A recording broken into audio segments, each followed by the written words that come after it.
Hello and welcome to Secrets of Organ Playing podcast.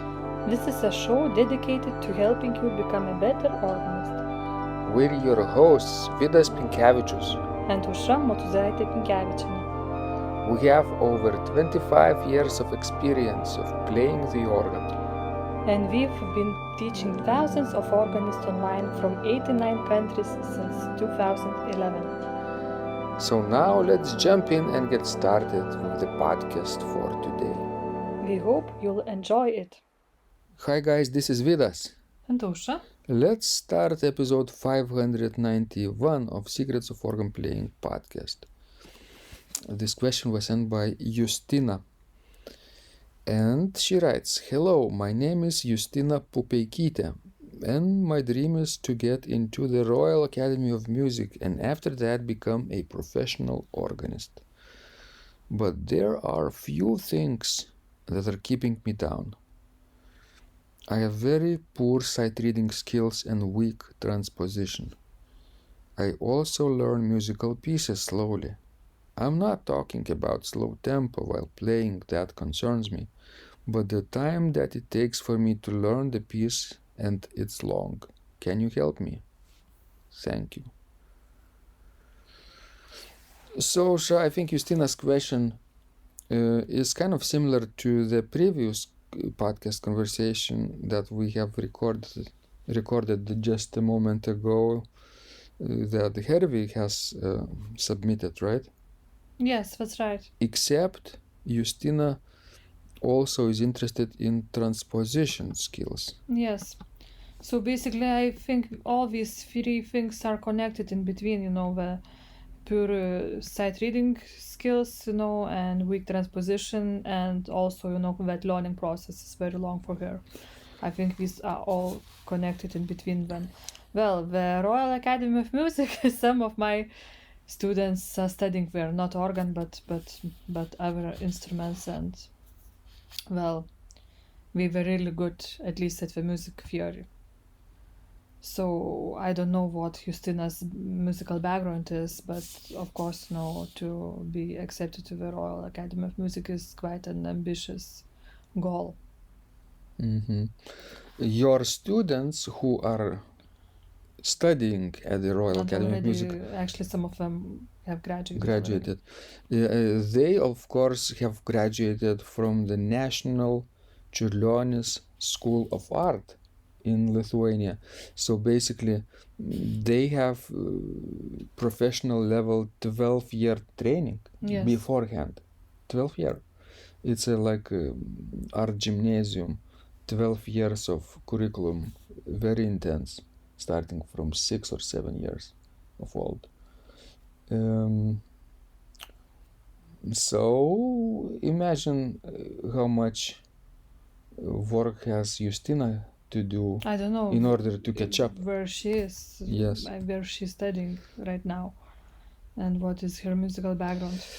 But comparing, for example, your students who were admitted to Royal Academy of Music, can you have one example in your mind, not out loud, but just in your mind? How were sight reading skills of these people? Better? I think yes. They didn't complain. Well, that's right. But of course, most of them, were not like majoring in piano performance or organ performance. We were, like string players. Harp, yes. Violin. Mm-hmm. Yeah, so basically you have to be good at sight reading at your instrument first of all. Yes. In order to get admitted. What can we suggest? Of course, if Hervis in the previous podcast conversation goal is to have above average results, I think Justina's goal must be very professional level. Sure. Not above average, but the best she can. Basically, the better, the more advanced level, the better. Because the thing is, if she thinks, that after graduating, from Royal Academy of Music, she will be a professional organist, she will become, I would say that, if you really want to be really good at your instrument, you need to be already professional before entering the school like this. Because, look, well, all these abilities to play instrument really well, we need to be forming at a very young age. And I'm not telling that, you need to start to play organ in the elementary school. This is physically most often impossible, but maybe you need to have a very good piano background. You're right, Ausra. I think what the other thing that could be said is that Justina needs to take it very, very seriously and practice it not 1 hour a day, not 2 hours a day probably, because your students obviously they spend several hours per day at least with their instruments, right? They win competitions, international competitions before they even apply. And since Justina is talking about weak transposition skills, it means that she might not be ready, not have enough qualification of music theory too, because this is all connected in between. You have to understand, schools like Royal Academy of Music, or any type of conservatory or very high level college or university, all they do actually expand your repertoire, right? But you don't start from scratch there. You are already at the very high level before entering that school.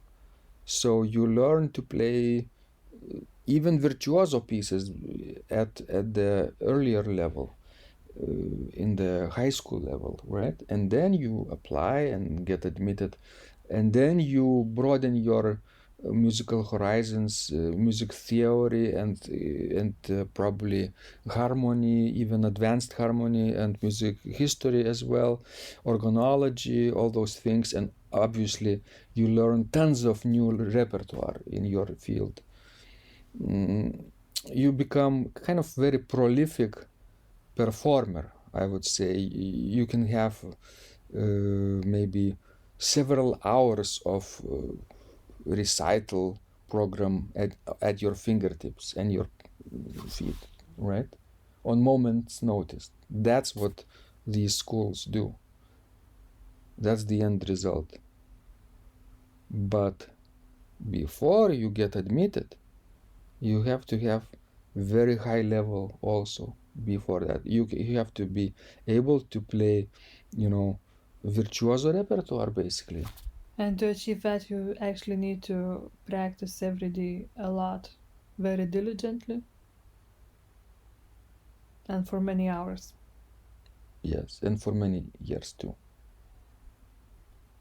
I don't know, maybe this could be sped up, not 12-year study, maybe it could be like 6-year study, could be for people who are highly motivated. But still, you cannot achieve in half a year what you might have achieved in 10 years. No, it's too difficult. Yeah, life is short. Well, maybe, if we are talking about music theory, for example, then maybe yes, some things might be done, really, really fast if you have a big motivation and you spend a lot of time and you have, a mind of a grown-up human. Then you might do the progress faster. But if we are talking about all these technical matters, meaning playing technique, you cannot push it forward too much. Yes. Because it takes time. It takes time. Because if you will force yourself, you might injure your hands. Yes, people do that sometimes. Yes, people do that, and we do that quite often, actually, in the musician field. They overextend themselves, they they practice for, let's say, 6 or 8 hours per day without resting. Their body is tense, they forget to breathe, stretch, take a walk, rest, and they break down. So I would say, if, for example, I would be, in Justina's shoes, first of all, what I would have to have is, admission requirements of, Royal Academy of Music. Yeah, what kind of repertoire Yes, what kind of repertoire, you need to play. How much repertoire What also. kind of examinations you have to take in, and when, to... Some of the schools, we might send you, all that information, and even, some tests to see how far are you, from those requirements. Mm-hmm. And then you have to set up, a goal and a plan how fast you might achieve. Very good, Ausra. Do you think that recording your results, your incremental results, and publishing them, let's say on YouTube channel, would be helpful for her to track her progress? Well, that's yes, but it might take too much time, and in this case she might not have it. What I would do, another thing, I would try to make some connections, to the people, to the faculty members of Royal Academy of Music. If she wants to study, organ performance, she might, contact the faculty members. You mean she could go there once she has connections and play informally to professors and see what they can say about her level. To send her recording of her performance. Oh yeah, now you cannot. I think that's would be the easiest way, to do it virtually. If somebody would be willing, to hear her. Yes, and critique her video or audio. Sure. Better video, of course. Yes, I think for these things the video is better. So yeah, track her progress and find out your requirements. Yes, because if you are interested in certain school, it's always good that you would have a faculty member that would be interested in having you coming to study into that school. Remember, it's a prestigious school, right? Top 20, top 10 school in the world probably for organs. And they have applicants from all over the globe coming every year there, so they don't have too much interest in a relatively unknown person, right? You have to have personal connection or be extremely good or have a lot of money. Oh. I haven't thought about that, but yes, that would work too. All right, guys, this was Vidas. And Ausra. We hope this has been helpful to you.